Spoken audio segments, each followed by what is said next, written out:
Back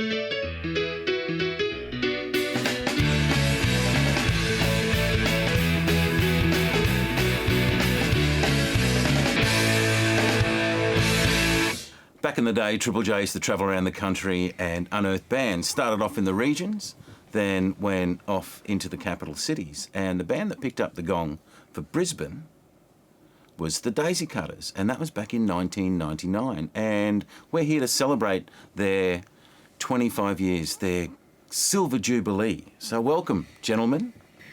Thanks for coming. Hello. And Thanks what I really want to know is, where were you and what were you doing when you found out that Triple J had, you'd won the Unearthed in Triple J? Driving to work, just got the phone call. And it's one of those moments where, you know, you hang up the phone and go, this is pretty big news. Because it was a big deal back then. The major totally, cities yeah. were. That was a big deal. Yeah. And I remember ringing the lads from the work phone when I got back to work and go, hey, and I remember being excited, but I remember it was just, oh yeah, it's going to be busy, because then they said, well, you've got to come to Brisbane and record it and shoot a film clip, the whole bit. We thought, oh, it's going to be busy. So I think we were excited, but we were more sort of, holy hell, we're going to have to schedule some stuff. We're going to have to work some things around because it's going to be, yeah. And Pete, what did you think? Did when you got the phone call? It didn't sink in for days, not to mention that phone call was surreal. Yeah. Completely surreal. And then we had 7 days until the official announcement was going to be on the breakfast show on Triple J. And it was in that time we had to record the song. We had to get to Brisbane and shoot clips. And it was about the time. 5 to 7 days, something is all we had from when we found out to when this had to be out and ready to release nationally. And it's going to be announced first thing on Brekkie Radio. And did you have to keep it quiet for that time, or? Yeah. I've got to tell That was this hard. one. Now, I wasn't even in the band when this came along, so I didn't get a phone call. Funny. Which is disappointing. I think I should have known. But I was rehearsing with my band Ultraviolet in Red Z Studios. Was that where you recorded Yeah, it? that's where we recorded it. Yeah. So we were rehearsing in Red Z Studios, and we're mates with the Cutters, and we wandered into the studio because we knew they were there. Just wandered in to have a bit of a chat, and they were surprisingly stiff when we walked in. There was a lot of well, you know what I mean. But there wasn't a lot of conversation, because I think we were overhearing the first parts of the recording of the song, and you know, there wasn't a lot of, oh, this is what's coming out or what's going on. It was very much kept under wraps, so we kind of disappeared quietly out of the room. And I found out while out driving for work that they'd won when I heard it announced by Triple J. Now, the track that we're talking about, of course, is Kiss Me Stupid, but it was a rewrite of another tune, wasn't it? Yeah. It was originally called The Great Leap Backward, which I don't think we ever played it as that, but when we rewrote it, and the whole criteria we used to enter this song was that, and it's the sort of thing that I reckon a lot of bands do, where at the time that's the song you played, and suddenly people danced to it and people got excited about it and talked about that song. We thought, oh, there must be something to that. Like, we kind of knew it was we were writing frantic pop songs at the time, and that was the most recent frantic pop song. And that was the yardstick, was that people seem to love it at shows. Okay, so that was the one we chose to send through. Yeah, just for that reason. And it made the impact. Yeah, and then we had the idea for the piano, which we obviously didn't do live, and Pete played the piano on that, and then that was probably a big hook to the song, you know, that made it kind of stand out from other things, I think, at the time. This is where the kind of whirlwind begins, I guess, in a lot of ways, you know. You're recording with Phil McKellar from Triple J, you know, a very renowned producer and recording engineer. You're meeting the Premier. You're playing to some, you know, pretty big crowds. Giles is signing autographs at the River Stage, you know. So what are the young versions of you guys thinking? What's 13-year-old Pete thinking, and Cam and Giles thinking at this stage, you know, if you're seeing yourself doing this? We were, in typical Cutters fashion, there was no point where we stop and reflect and go, wow, guys, how amazing was this that happened to us? It's just on to the next thing. We play the shows, we're tired. I remember going to the Unearthed presentation in the morning, going home, having a nap, waking up, I could hear my song on the radio and go, oh my God, how bizarre. We go back to the River Stage at night, we play to thousands of people. It's crazy, but at no point do we stop and reflect and think, how amazing is this? We just punch on to the next thing. When we got unearthed in the morning, I turned my phone off. When I turned the phone back on after the thing, there's dozens of messages, a lot of them from well-wishers, a lot of people we knew ringing up to say well done. And then agents, people like that are on there. Give me a call. That. And so it all just began from that. We knew from that Friday when we got unearthed. We knew from that morning things would be different. And as soon as I turned that old Motorola back on, it bang, was all there. It was all happening. And then that's when the whirlwind just began. And then there was shows. We were playing so many things. Our heads were spinning. At no point did we stop. And it was just straight into playing, straight into more writing, recording. It was brilliant, though. Take us back to the beginning. How did the three-piece version of the Daisycutters start? We knew each other. I knew Giles. I knew Pete. I played in another band with Pete back in our 20s, early 20s. Essentially, I said ad in the paper, came and put in the Gold Coast Bulletin. So you had an idea for what you wanted? So you wanted to be like you had an idea in a band of what you wanted to sound like? I loved the three-piece format. I wrote a whole lot of songs. I went away for the typical 20-something sojourn to the UK for the year. Wrote a whole lot of songs with the idea of getting that out of my system. I would come back and get something together.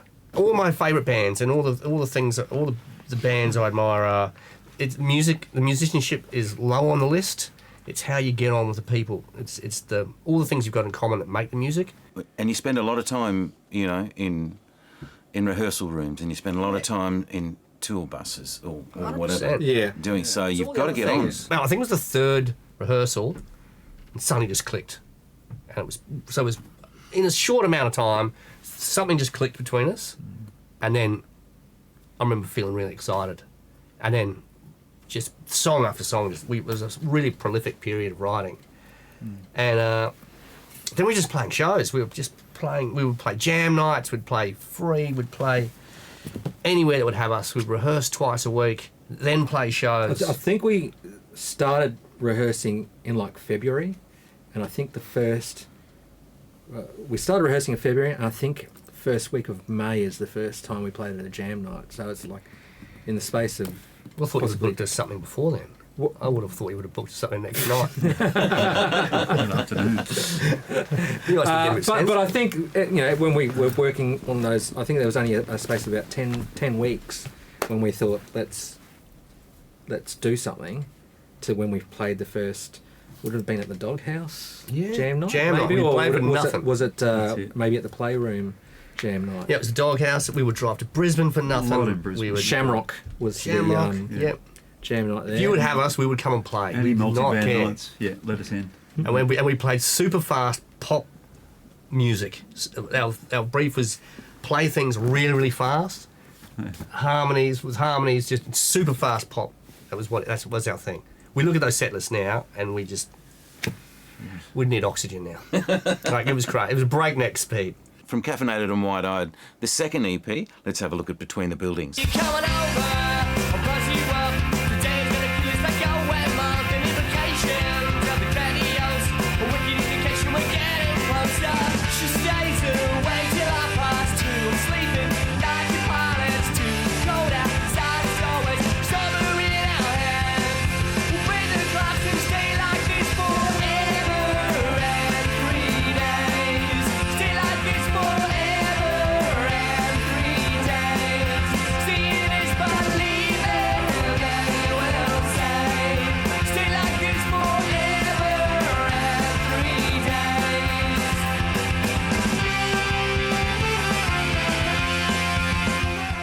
So you're still a three-piece at this stage, and the first interstate tour is not far off, I'm guessing. So what was that like? What was it like the first time you jumped in a tour van? I've never played football, but I can imagine it's like a footy trip, isn't it?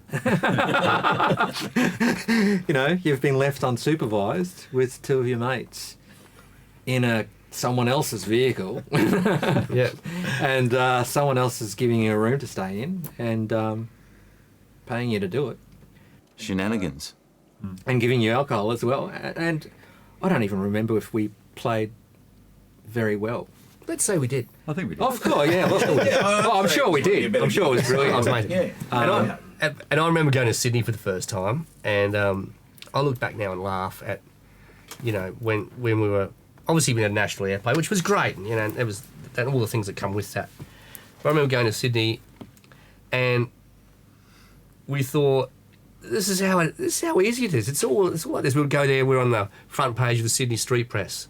We've got interviews lined up in Sydney through, Mushroom and Liberation, who we were signed to pretty fast after Unearth, and they'd line up all these interviews, and we would literally, after a couple of days in Sydney, we would just be too hungover to do interviews, and we would blow them out with lies that, we're stuck in traffic, we can't.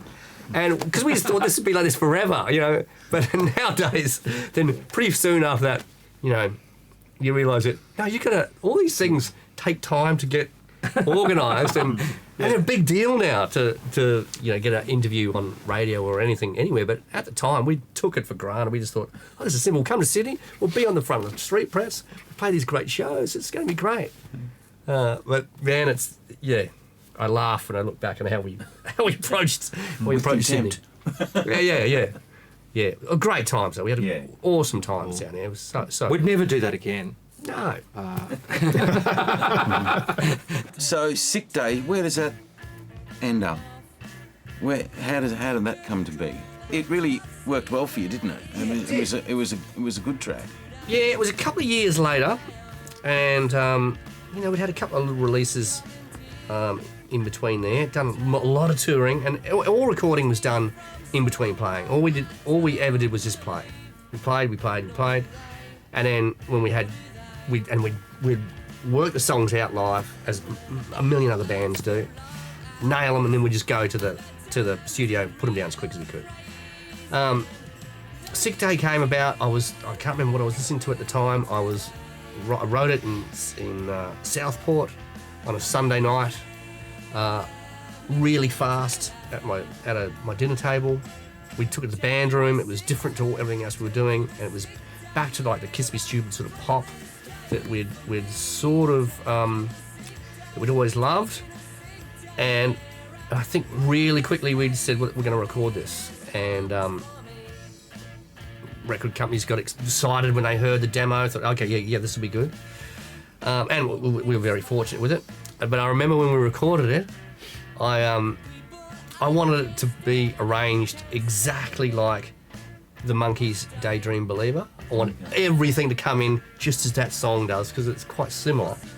And I got shouted down by Giles and our producer at the time, Mark McGallion. Said, no way, there's no way that arrangement's happening. But I really wanted it to be identical to Daydream Believer. Was that right? Oh, it turned out brilliant. It did, didn't it? But I always want to go back. So when are you going to re-record it, mate? Rejig exactly what comes in at the right, exactly like Daydream Believer. Because it didn't end up on an album either, did it? No, never ended up on an album. Yeah. It's an EP only. An EP. No. Yeah. But yeah, no, we picked up an ad campaign from it, and Mastercode. Was it? Yeah, and it was amazing. Once again, lightning struck. When we weren't expecting, and that allowed us to record, a whole lot of stuff. Paid for a lot of albums to be 3 albums to be recorded. So, it was a great little twist of fate and some great luck that just seemed to come our way. Lightning strikes sometimes, and that was just one of those times. So there's 2 versions of Sick Day. How did that all come about?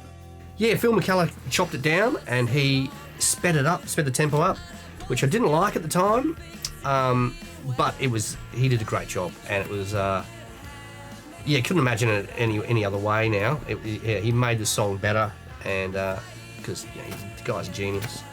And so you re-recorded your vocal as well? Yeah, and he cut out all the dead wood And, you know, that kind of affected the way we wrote songs after that.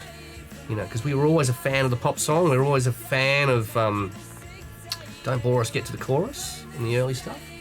And, well, that changed the way we looked at our way we wrote songs, and we became really harsh critics of our own stuff, and we edited stuff. Really, we brought a discipline to the songs that was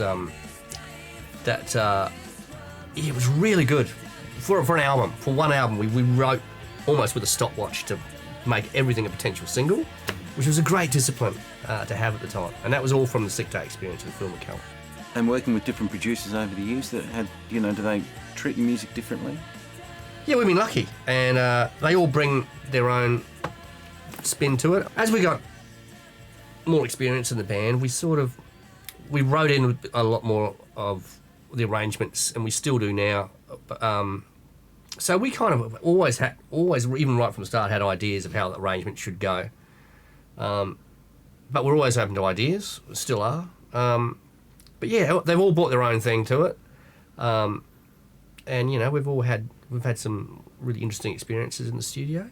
So when do we find that the debonair Kieran Clare comes on board? And he's been sitting there, he's been very quiet. I'd heard that the Daisycutters were auditioning, and so I put my hand up, because one of the things I really loved about the band, and still do, is the lyrics that, I say this time and again, the lyrics that Cam write are among the finest that I've heard in this country. It just means absolute poetry to me.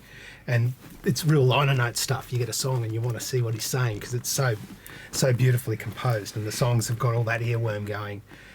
And I heard the band, I love them, and because I'm the type of guitarist I am, I thought this is an outfit that I can comfortably come in and not... I don't need to rewrite the songs. I don't need a blistering lead break. I just need to colour in the lines here, and it's going to be perfect for me. You know, bugger what they thought. I knew that this was going to work for me. So I was pretty pleased to get a call down to have a bit of a jam with them. And I got all the old APs out and sat in my bedroom and listened through to, and sort of was hearing little extra melodies in there and trying to find little melodies on my guitar that didn't take anything away from the songs but elevated some of the real highlights. Anyway, so that's what I took to the rehearsal. Yeah. And of course I walk out of that sort of thing when you're a guitarist who isn't, you know, I didn't model myself on flying leads or, you know, any Van Halen style or anything like that. You kind of walk out of those rehearsals going, well, that was a great jam and that was a good time, and if that's all I get, then that's fine. But that wasn't all I got. I got a whole lot more. So Cam, it takes probably a little bit of pressure off you as far as playing guitar? Yeah, thank God. Yeah, I think we got to a point where I think a lot of bands do, where we were writing, the style of music we were writing was getting a little bit more, I don't know if complicated is the word, because we don't write complicated songs, but there were more colours that were appearing that was really limited by the three-piece format that we were in, and especially because we were still playing live. Our main thing was playing live, and there were colours that we were hearing, and there was arrangements we were hearing that couldn't be reproduced as the three of us, and certainly with my limitations as a guitar player, it couldn't be done.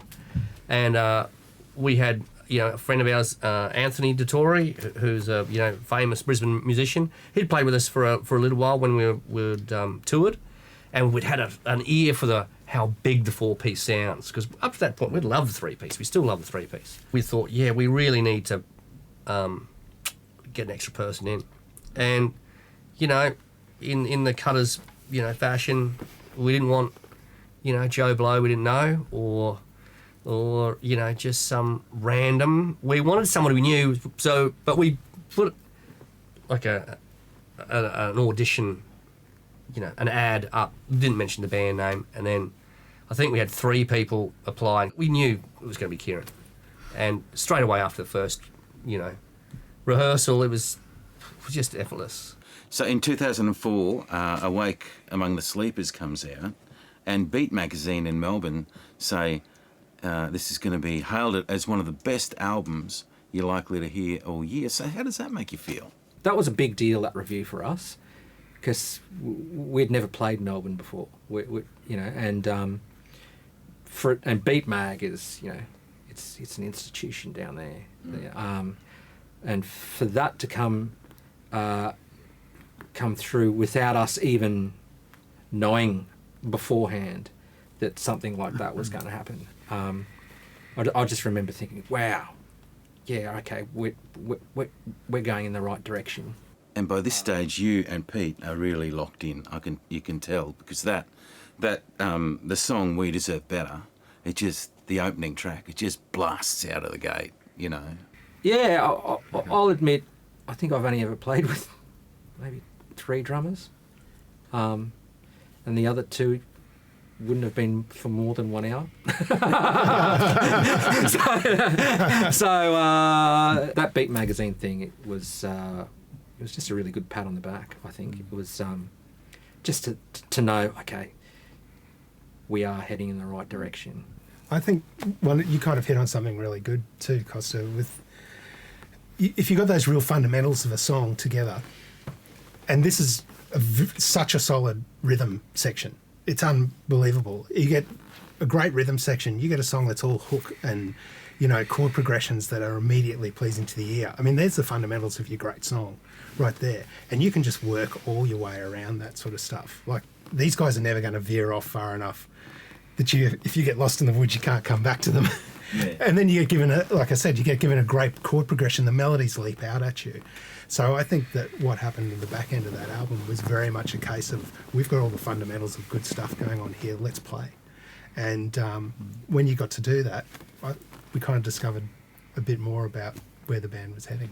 And a bit of maturity in the songwriting too, probably. You know, you'd done the 3-chord pop. Yeah. And again, probably Kieran coming on board, widening the palette a little bit as well too.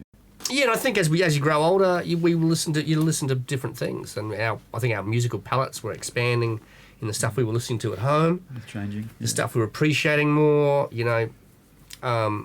Yeah, that all sort of came on around that time of that album too. So, and we were lucky enough to record in a nice studio with a good producer, you know, Mark McElliott, and he was, he pushed us. We had some brilliant moments in the studio. We had some throwdowns. We had some, we had arguments, throwdowns, laughs. It was great. It was a great time. I really, look back on that period of the band's life, fondly, and it was a great time. Let's have a look at "We Deserve Better." Come out to wasting another night on your own. I'm waiting around the corner at the top is box, meeting with its worldly alone. I'm making plans to get away. Blue road lines and basic ways. It's not the time, don't hesitate. Just meet me by the fire escape. Come on. We deserve better than this. We deserve better than the crumbs we're thrown. We deserve better than this. Better than this.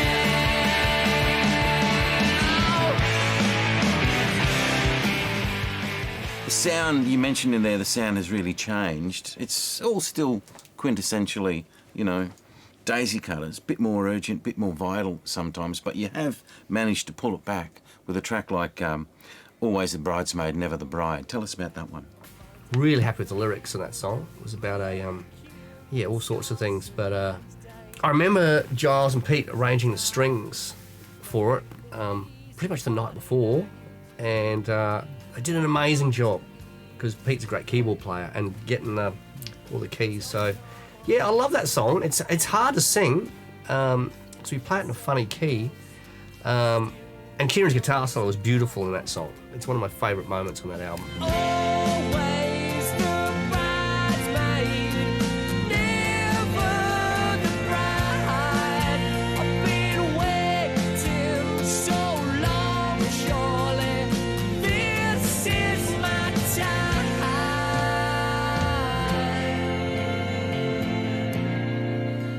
You're playing to big crowds now. You're sharing the stage with bands like the Helicopters, the Living End, UMI. How does that change you? Does that sort of stuff rub off on you? They're playing the way that they play, the way they approach their music and what they do on stage? We certainly didn't really sit around and look at them and try to change whatever we were doing to emulate anyone, apart from probably the Helicopters' rock and roll moves, which we appropriated, and we still We had use to that. buy bigger equipment. I know that much. Yeah, we did. The very first big day out we played, I remember you and I showed up with these little combo amps because that's all we had, and didn't realise. Oh, okay. Now I'm actually standing 10 metres away from you on this stage, and not a metre and a half, which we normally do in a pub. And then I was like, oh, and I'm 6 metres in front of my amp, and I can't hear it anymore. So I remember we all at the same time we all upgraded our gear to getting bigger speaker bins and stacks Yeah, and that's pretty whatnot. much changed. But yeah, other than that and stealing guitar shape moves off the Helicopters. Yeah. If you're going to steal it off someone, you might as well steal it off the Helicopters. Yeah. Very They're good. the best at it. Yeah. So Yeah. Yeah, tremendous. And a bit of Pete Townsend every now and then. Always. Always. Yeah. And I've only recently mastered the windmill. Like in the last few years, I've only recently mastered it. It's like the nunchucks. You're going to hit yourself. You're going to hurt yourself. You can't go it's in. exactly like the You numbers. cannot go in half-assed. You have to go in all the way. Yeah. While he's practicing the nunchucks, I've been practicing the dodge. Yeah. For the Yeah, I'm last always, year. unfortunately, Kieran cops it the most. I just- because I mistime it. I hit his neck. I hit him. Giles cops a few hits. Pete's Which is okay. He's which is miles fine. away. It adds He's to the miles away. theatre. It adds to the theatre. It does add to the theatre. There's no doubt about it. And then I guess the final album in Chapter 1 is Come Sweet Bullets, where, I think you've really refined your sound by this stage. Darren Middleton from Powderfinger. How did that all come about? How did you end up working with Darren?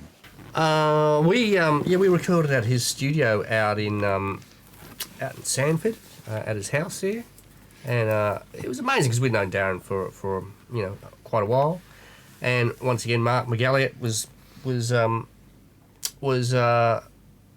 good friends with Darren, and obviously he was Powderfinger's front of house guy, and we just wanted a place that was going to have a really good vibe and we could relax out there, and so we tracked out at Darren's studio. It was great, and then Darren played on a couple of things, and that was awesome too because he's such a talented guy.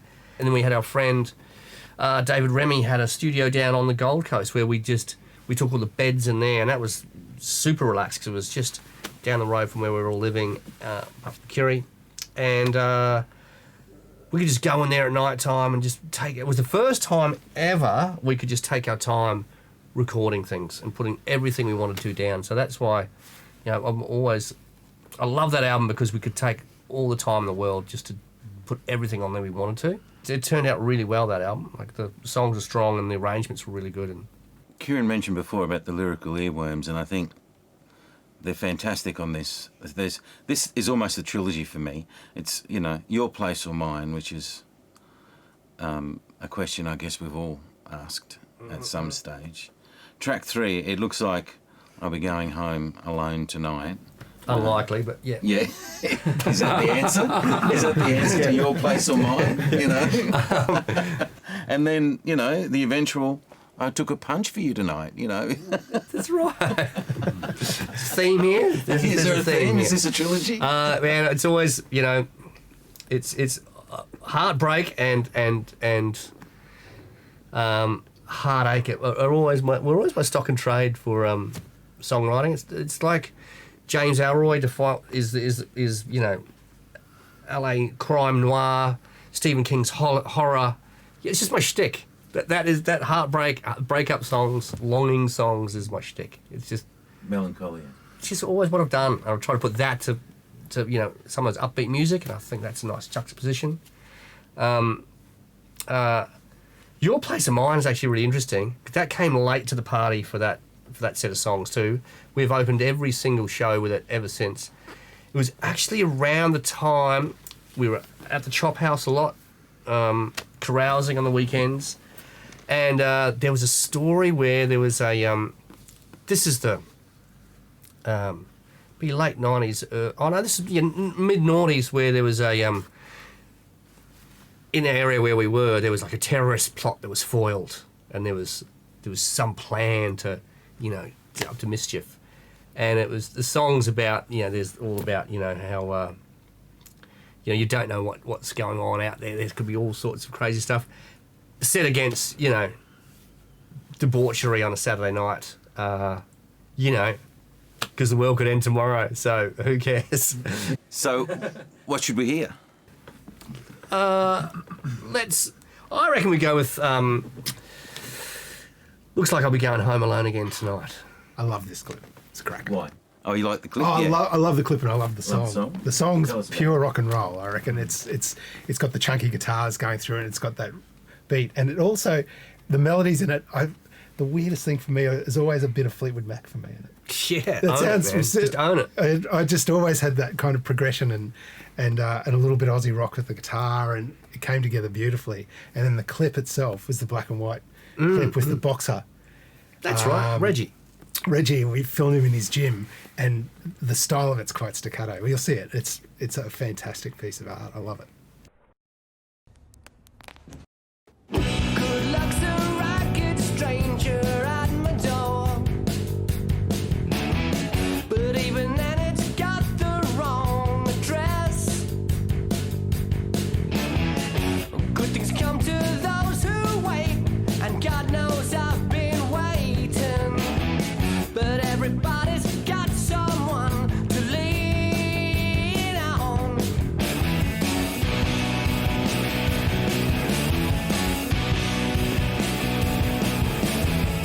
Old Nigel No Mate's on his Pat Malone.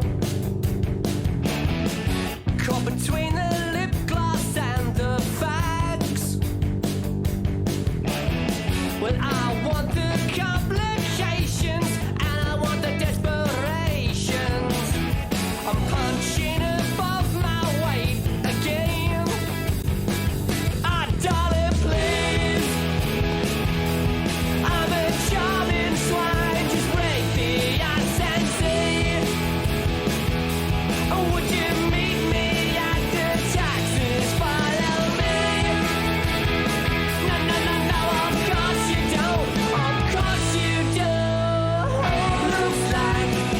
Looks like I'll be going home alone again tonight.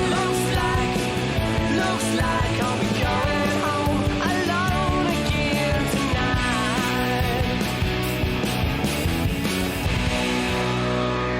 I think the guitars got a lot chunkier, haven't they, over the years, and a lot.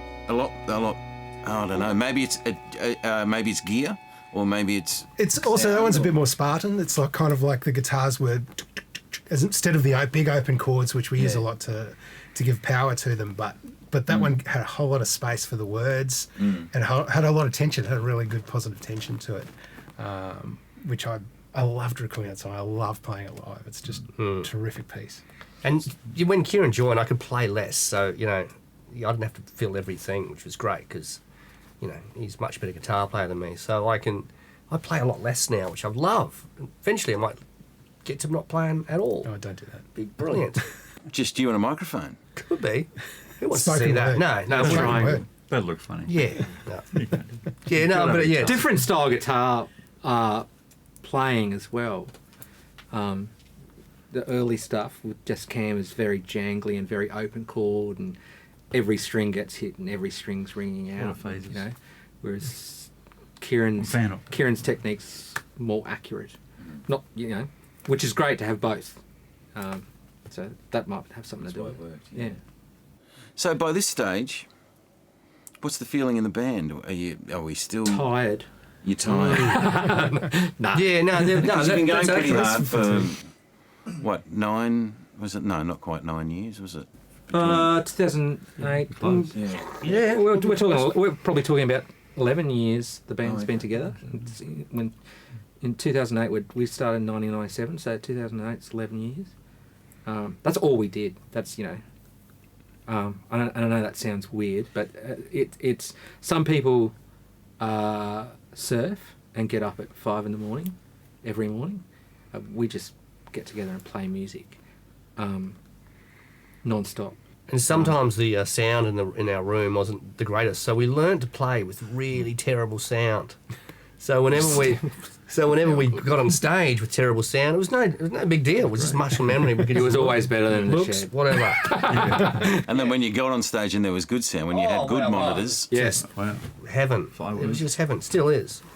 But yeah, by 08, by that album, we loved those songs. We loved, it was a different feeling. It was different than the first album, and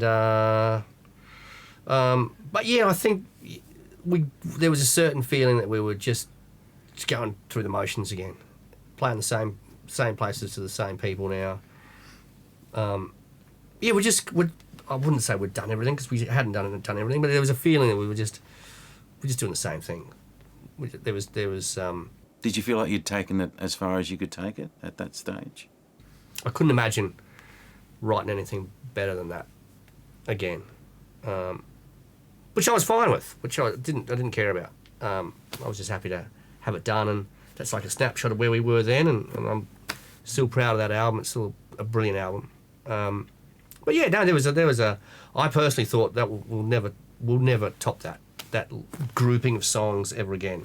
We'll never have anything that good. So you're tired. You're thinking about. So are you thinking about this is it? I mean, are we gonna just have a hiatus here? Are we gonna split? Yeah, we had conversations.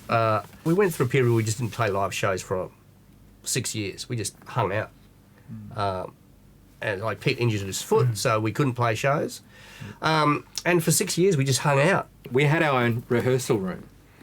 So even though we weren't playing live, we were still getting together and playing to each other. Yeah. So were you playing new music? Were you playing your old songs? Were you No, it was doing nothing covers? new. Yeah, Old nothing songs, Yeah, we just really bad covers. Yeah. Just enjoying each other's company. let's go for dinner. Showing up, loading all the gear in, and then just sitting down eating a pizza, and then 4 hours later going, should we just pack the gear up and go home? Yeah, all right. yeah. No, It was a bit of that. brilliant, man. It was amazing. Because we had the luxury, I guess, of our own rehearsal room. We would just get together, and if it wasn't all four of us, it might have been 2 of us or 3 of us. Or But there's something amazing about the 4 of us playing music together that I think we would have missed it had we stopped. Because there's something special, and I think every band feels this way too. There's something amazing when the 4 of us get together and play. Given like we said before, I've been playing with these guys for longer than I haven't, yeah, I think those 6 years were brilliant, where we just became mates again. Because there was a time when it was just, business is not the right word, but it's close. We were just doing the things, and we may not have been the nicest to each other for at times. I was certainly guilty of that, and yeah, it was great just to be mates again. It's been the constant in a life where all sorts of things have happened. There've been births, deaths, marriages, relationships have come and gone. And the band's been, hard times have come to all of us, and great times have come to all of us. And the band's always been there in the background as a thing,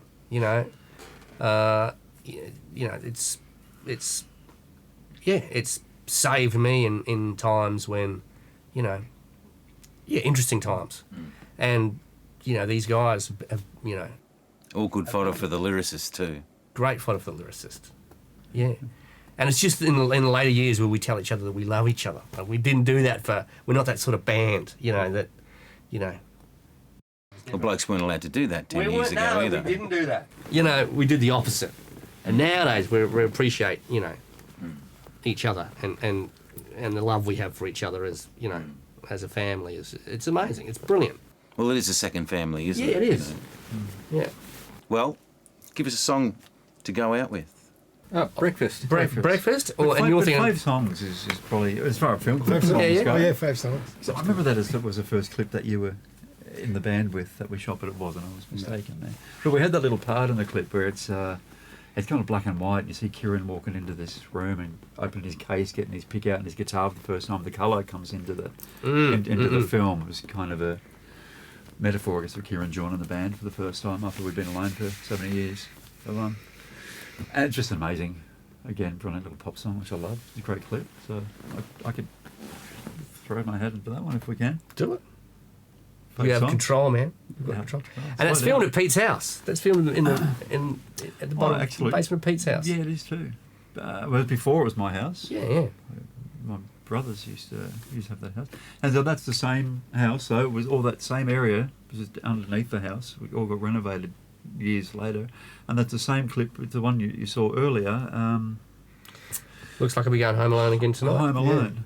It's actually shot in the Same same spot. space. if The you- but budget it's that the completely done. Cutters have is so big. Yeah. We can just renovate a It was- basement. Yeah. Yeah. Next we- film for a clip, clip. renovate this Yeah, we basement. renovate. We did it Yeah. up for Home Alone, and Yeah. there it is. So, yeah, Yeah. but Fave's song has still got the tools hanging on the wall, and it's all bricks, and nothing's been covered up. So Yeah, and we had that park installed so we could walk through it. for the, exactly. Yeah. It's just for the us. song. Yeah. That was good. I think it's called the Daisycutters Park now. That's it. It is. It's near Labrador. It's not safe, but rather aware.